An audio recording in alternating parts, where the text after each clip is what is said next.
How mercury causes brain neuron degeneration. Mercury has long been known to be a potent neurotoxic substance, whether it is inhaled or consumed in the diet as a food contaminant. Over the past 15 years, medical research laboratories have established that dental amalgam tooth fillings are a major contributor to mercury body burden.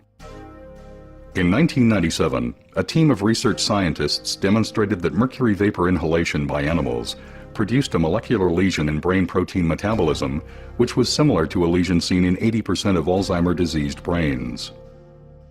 Recently completed experiments by scientists at the University of Calgary's Faculty of Medicine now reveal, with direct visual evidence from brain neuron tissue cultures, how mercury ions actually alter the cell membrane structure of developing neurons.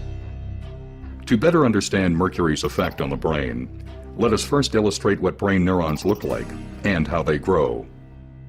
In this animation, we see 3 brain neurons growing in a tissue culture, each with a central cell body and numerous neurite processes.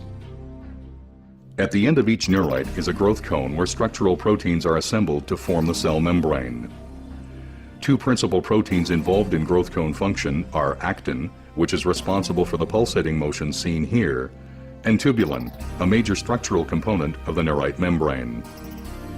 During normal cell growth, tubulin molecules link together end-to-end to form microtubules, which surround neurofibrils, another structural protein component of the neuronal axon. Shown here is the neurite of a live neuron isolated from snail brain tissue, displaying linear growth due to growth cone activity. It is important to note that growth cones in all animal species, ranging from snails to humans, have identical structural and behavioral characteristics and use proteins of virtually identical composition. In this experiment, neurons also isolated from snail brain tissue were grown in culture for several days, after which very low concentrations of mercury were added to the culture medium for 20 minutes. Over the next 30 minutes, the neurite membrane underwent rapid degeneration, leaving behind the denuded neurofibrils seen here. In contrast, other heavy metals added at this same concentration, such as aluminum, lead, cadmium, and manganese, did not produce this effect. To understand how mercury causes this degeneration, let us return to our illustration. As mentioned before, tubulin proteins link together during normal cell growth to form the microtubules which support the neurite structure. When mercury ions are introduced into the culture medium, they infiltrate the cell and bind themselves to newly synthesized tubulin molecules. More specifically, the mercury ions attach themselves to the binding site reserved for guanosine triphosphate, or GTP, on the beta subunit of the affected tubulin molecules.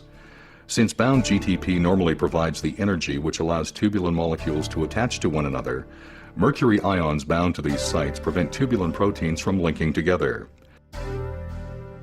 Consequently, the neurite's microtubules begin to disassemble into free tubulin molecules, leaving the neurite stripped of its supporting structure. Ultimately, both the developing neurite and its growth cone collapse, and some denuded neurofibrils form aggregates or tangles, as depicted here.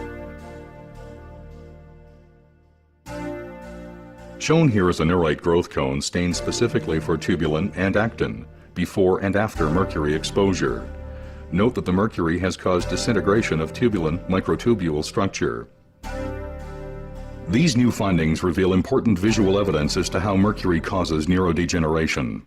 More importantly, this study provides the first direct evidence that low-level mercury exposure is indeed a precipitating factor that can initiate this neurodegenerative process within the brain.